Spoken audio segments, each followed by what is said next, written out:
halk oylamasında tarihi bir oy oranıyla ülkemizde değişimin ve yeniliğin kapılarını ardına kadar açacağımıza inanıyorum. Bizim tarihimizde hiçbir zaman bütün yetkiler bir kişiye teslim edilmemiştir.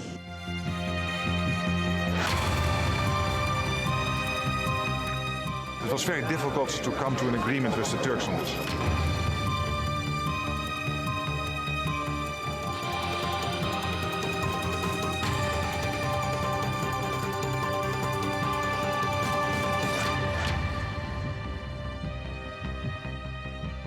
Evet or hayır. Hello and welcome to TRT World's special look on Turkey's referendum. I'm Ali Can Ayanlar. On April 16th, 55 million Turks will be eligible to vote, and they'll be asked a yes or no question, which will determine the fate of the country. Opinions on both sides are strong.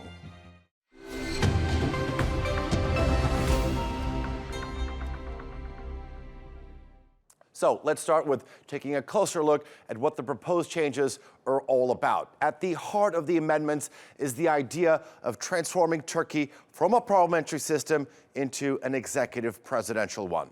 Now, Turkey's current constitution has 177 articles, but only 18 are up for change now.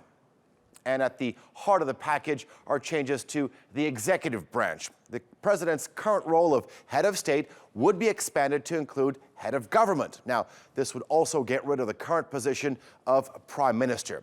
The president would also appoint a new vice president or vice presidents. The president would also be responsible for all the actions they take. Currently, the president could only be charged for acts of treason. Now, if the proposals are backed, the parliament's role would decrease, but it would grow in size. The 550 current members of parliament would be increased to 600. And the General Assembly would only be able to debate social issues and not state matters. And asking ministers questions would only be allowed in writing. And MPs could stand for election from as young as 18 rather than the current 25. And parliamentary elections are currently held every 4 years, with the presidential one every 5 years. But if there is a yes vote, then both terms would be for 5 years and elections held at the same time. So those are some of the changes to the executive branch of state. But what about the judiciary? There are proposals to change the Council of Judges and Prosecutors. The proposed changes would see the 22-member body being reduced down to 13, with 7 of them either being directly or indirectly being appointed by the president. And as for the country's highest court, all of the 15 seats would be appointed by the president and parliament. Another major reform to the country's system comes with the restriction of military courts. So those are some of the proposed changes, but do the people really know them? There is a group of people that are voting yes because of their love, their connection, or their felt of brotherhood to President Erdogan. And there's people that are voting against it because they don't feel as well with the president as well. But especially the last week to 10 days, I have started seeing a dramatic change on why people are saying yes and why people are saying no. I think some of the people, maybe half of the people, are not so interested in the arguments and not interested in the provisions. But I see that some people are really interested in it because the coalition was always a nightmare for Turkish people. It has been like this and it is like this for people. Because in that time, the economy and the security is always under danger. So now let's have a closer look at which political parties are on the yes side and which are on the no side. Now, without a doubt, the leader of the yes camp is President Recep Tayyip Erdogan and the ruling AK Party. Now, they argue that the new system will get rid of the confusion between the president and prime minister's roles. They also believe it would prevent coalition governments, which can cause instability as it has in the past. But the AK Party needed the support of another party for this referendum, and that was the MHP. It says the new system will improve the country's national security. Now, on the other side, heading the no camp, is the main opposition, the CHP. They argue that the proposed changes would lead to an authoritarian system. Also on the no camp is the pro-Kurdish HDP. They boycotted the parliamentary voting ahead of the referendum, and it argues the amendments would also lead to a one-man rule. I'm not one of those who believe President Erdogan is actually gaining more power, as it's very politically seems to be popular to talk about. On the contrary, I believe President Erdogan is, in sense, losing or at least sharing some of his powers. The people must give their decision related to president and the prime minister. Why? Because the prime minister is elected and the president himself is elected right now. And this is a kind of dual-headed system for Turkey. That's the view from Onur Erim and Salman Öğüt. But what do the people actually think? The referendum is expected to be a close contest in much of the country. TRT World spent 2 weeks on the road and visited 9 cities across Turkey. Our team spoke to people about the referendum and listened to their hopes and concerns about the future. A country that straddles 2 continents, separated by a narrow strait, where people are about to decide their future. On April 16, Turkey will hold a referendum to decide whether to take a new direction with a presidential system or stick with the current parliamentary one. Millions of Turks will exercise their democratic right in a vote that has divided Turkish society between evet, meaning yes, and hayır, meaning no. We traveled across Turkey, from the Bosphorus to the mountains of Anatolia, stopping at Turkey's main historical sites along the way. This journey is about the people of this country and how they see their future.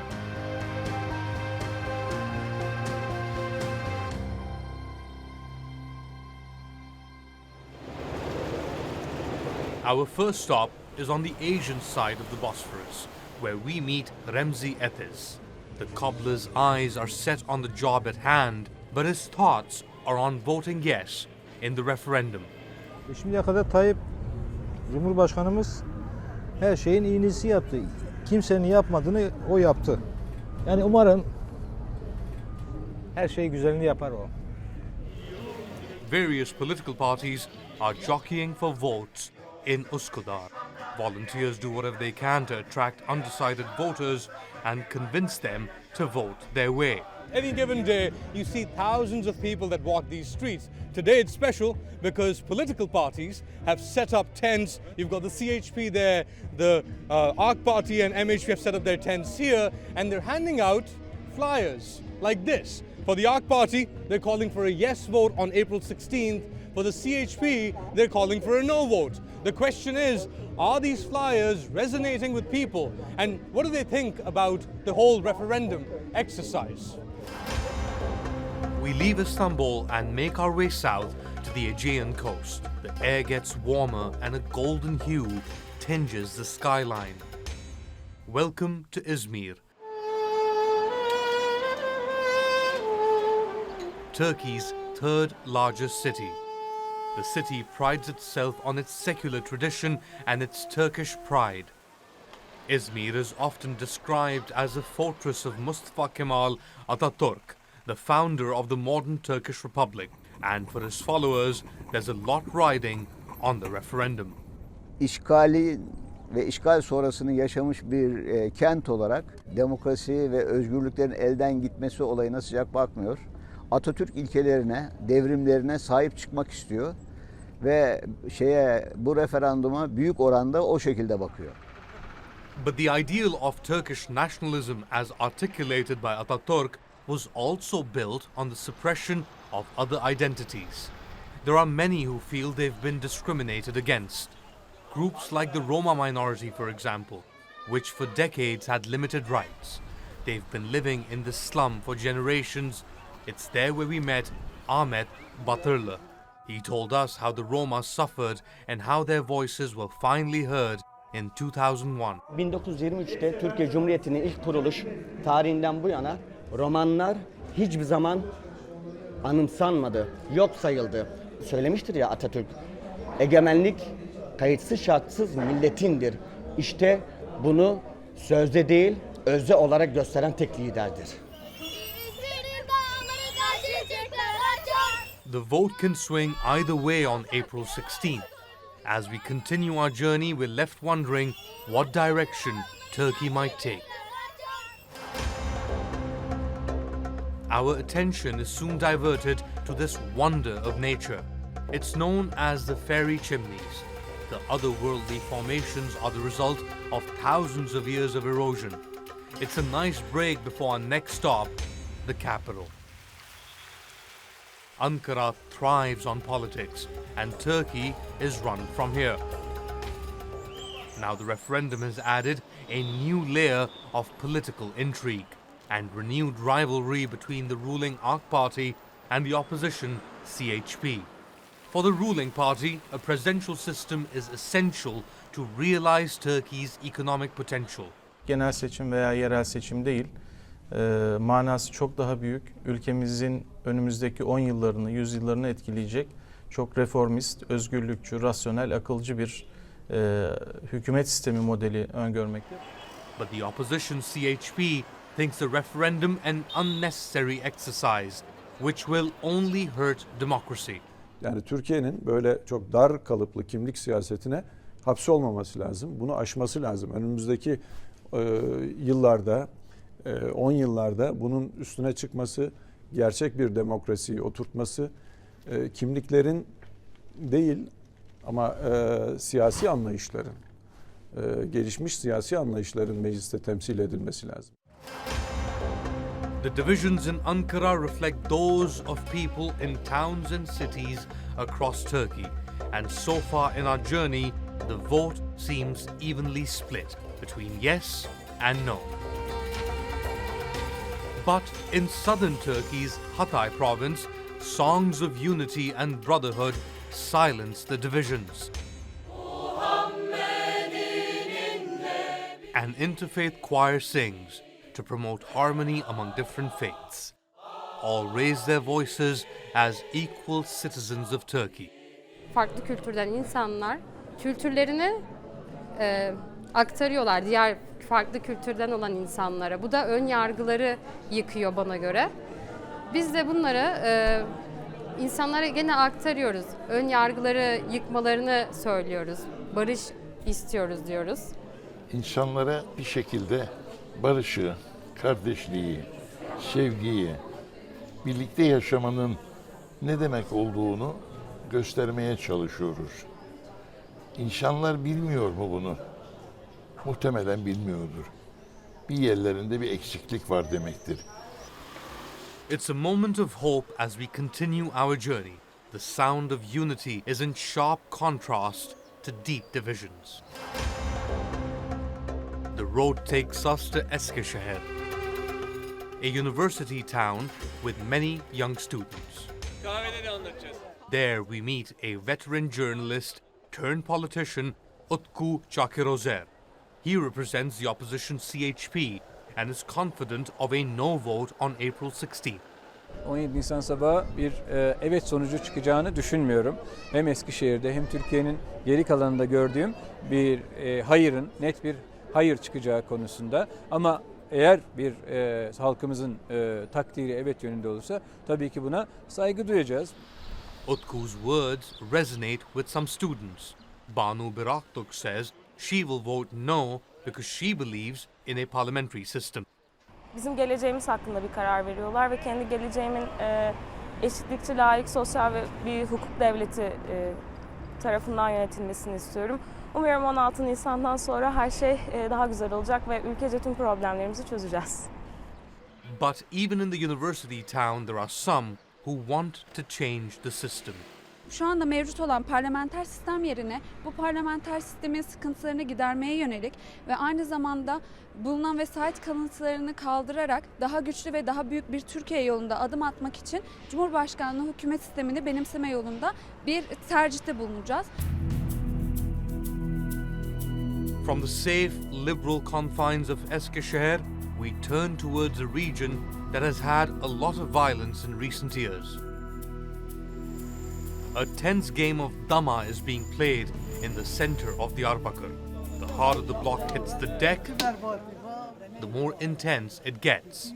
But the tensions beyond the game are playing on the minds of people here. The police keep a watchful eye on the proceedings.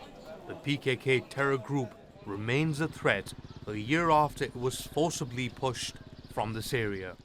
In late 2015, months after a tentative ceasefire between the outlawed PKK and the Turkish state collapsed, this entire area behind me became a battleground after PKK terrorists moved in and set up barricades here and started launching attacks on Turkish security forces.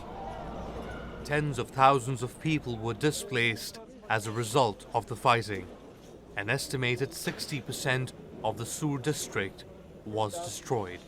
Mağdur olmuş olan halk hem devlete hem de örgüte tamamen uzak duruyor.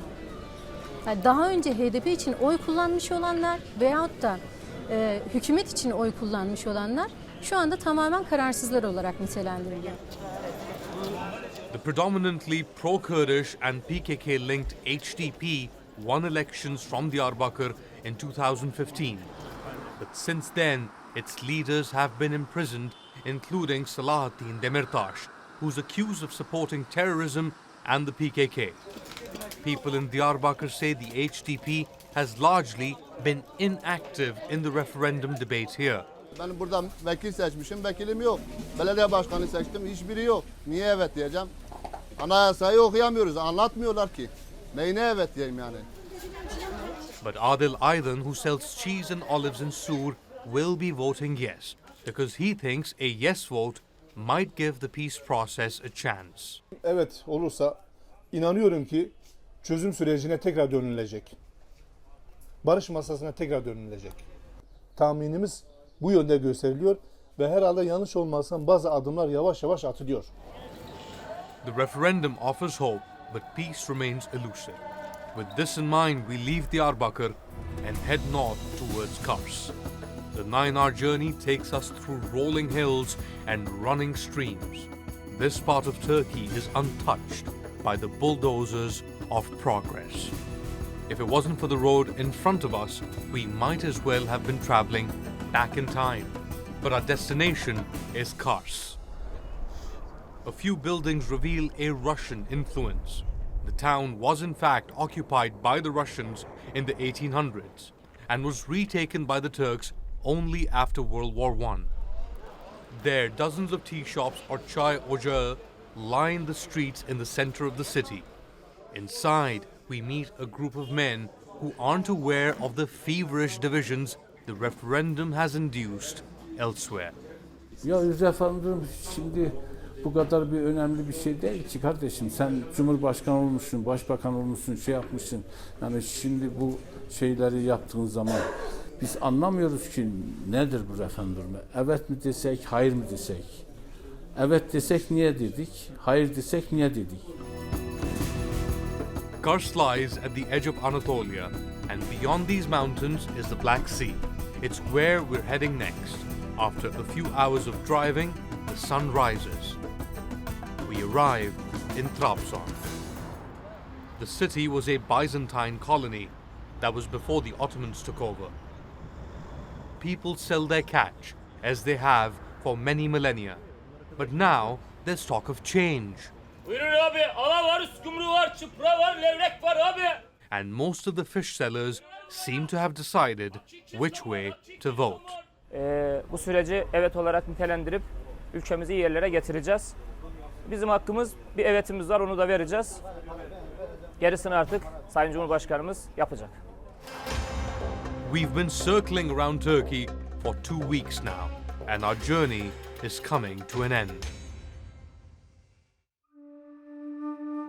This area is known for its whirling dervishes, who mimic the cyclical nature of life, which begins in the darkness of the womb and ends with the darkness of the grave. We're in Konya, the heartland of Turkey's conservative movement. Posters of President Erdogan are everywhere, a sign that this region will be voting yes. While President Erdogan occupies billboards dotting the skyline of Konya, there can be little doubt the man buried under the green minaret behind me occupies the heart and soul of the people of the city. He lived 810 years ago, but the city of Konya still swirls around the spirit of Jalaluddin Rumi. He's considered as one of Islam and the world's greatest poet. Evet diyende, hayır diyende, efendime söyleyeyim, aynı gemide olduğumuz için biz saygı duyacağız. Onlar da bize saygı duyacaklar. Yani çok şey değişti, çok şey daha değişeceğine inanıyorum ben. Sonuçta Mevlana'nın hoşgörüsünden dolayı sonunun hayırlı olmasını diliyorum. Hayır olur inşallah. Today, Rumi's tomb draws tens of thousands of reverent followers each day. And beyond the grave, his message resonates across Turkey. And as the referendum on April 16 draws closer, Turkey remains divided between yes and no. And as our journey comes to an end, we realize that these competing visions are still part of one dream for a country at a crossroads. So that's a look at the Turks in Turkey. But what about the nearly 3 million Turks living abroad? They constitute more than 5% of the total electorate. Voting for them ended this past Sunday. And in the run-up to the referendum, some Turkish officials found themselves barred from speaking in countries like Germany and the Netherlands. Our Kilin Dukard met with the Turkish community there. Turkish expats have long played a part in European society, and over the years, their national pride and culture have become part of Europe's fabric. And it's easy to understand why. Just take Germany. It has the largest population of Turks living abroad. Most immigrated in the 1960s when Germany needed workers. They were meant to learn a new skill and eventually return home. But hundreds of thousands would stay, adapting to European culture, but never forgetting their roots. And generations later, many never fully assimilated. You are part of Germany, but you are also part of our great Turkey. Integrate yourselves into German society, but don't assimilate yourselves. That loyalty and support is what Turkish President Recep Tayyip Erdogan is counting on. A vote in favor would move the country from a parliamentary system to a presidential one. Nearly 2.5 million Turks living in 9 European countries are eligible to cast their ballots, half of which live in Germany. France is next, with nearly 318,000 voters, followed by the Netherlands, which has more than 245,000 voters. Together, they make up a large enough population to have an impact. Turkish ministers were hoping to capitalize on their support. They plan to campaign in a number of European countries, but Germany would be the first to reject the idea. Germany, you have no relation to democracy, and you should know that your actions are no different than those of the Nazi period. A comparison that Germany outright rejected. What's sad and depressing are the remarks that members of the Turkish government and even President Erdogan have made by bringing Germany into context with its Nazi past. This is incredibly misplaced and one cannot seriously comment on it. Germany later said it feared the rallies might contribute to divisions between its Turkish nationalists and the Kurdish population. Many in the expat community have been empowered to launch their own campaigns, making a grassroots effort to win votes. But there's been disapproval among yes campaigners who say Germany has allowed PKK leaders to hold rallies, but not Turkish ministers. Terrorists can campaign and act as they want here, but we are not allowed to show our support to the government of Turkey. Why can't our ministers come here? These are contradictory actions. If you ask Turks living in Germany how they think the referendum will go, the yes group will tell you that the majority are voting yes, while the no group will tell you that the majority are voting no. That suggests that the results may boil down to undecided voters. Munever Küçük says she's part of the no campaign. It's very important for us to go to the polls. It's not like normal elections. Life will change. The future will change. our children's future will change, and this is why people like me are giving much more importance to this referendum. But those in favor say the referendum will secure Turkey's future under President Erdogan. 22 yıldır Almanya'da yaşıyorum. I've been living and working in Germany for 22 years now, but my family lives in Turkey. I want peace for Turkey, and for this reason, I say yes. The focus quickly shifted to the Netherlands after it canceled the scheduled rally by Turkish Foreign Minister Mevlut Çavuşoğlu and denied his plane permission to land. This decision is a scandal by all means, and it's unacceptable. This does not suit diplomatic practices. This is the most extreme point in diplomacy. The decision emboldened protesters outside the Turkish consulate in Rotterdam, but the situation took an ugly turn when Dutch police blocked Turkey's family minister from entering. I will enter our consulate building. This is part of our country's soil, and I am a minister. This is against international diplomatic rules. I don't accept this. I reject it. I am not going back to Germany. But the Dutch escorted her to Germany anyways. Protesters were beaten back by police and their attack dogs. Others dispersed with water cannons. Erdogan promised to retaliate with sanctions. They don't know anything about politics or international diplomacy. They are Nazi remnants. They are fascists. Some Turkish politicians are talking about Nazism and fascism in relationship to the Netherlands. This country, as the mayor of Rotterdam pointed out yesterday, was bombed during the Second World War by the Nazis. It's totally unacceptable to talk in this way. Erdogan's tough stance may have curried favor with some of his core supporters. Our president is doing a good job. For Turkey and the Turkish nation, he is taking good steps. Also, he's doing good things for Turkey and Europe. So I don't understand what Europe is trying to do by attacking them. But others have questioned it. It was a game. It was a tactic to get more votes. I disagree with the majority of Turks on this issue. I think Holland is right. If you want to campaign, you should campaign in your own country. It's unclear what impact, if any, the row between Turkey, Germany, and the Netherlands will have on the polls, but voter turnout is expected to be high. Even though Turks living in Rotterdam call the Netherlands home, many still feel a sense of obligation and responsibility to have a say in the politics that are happening back home.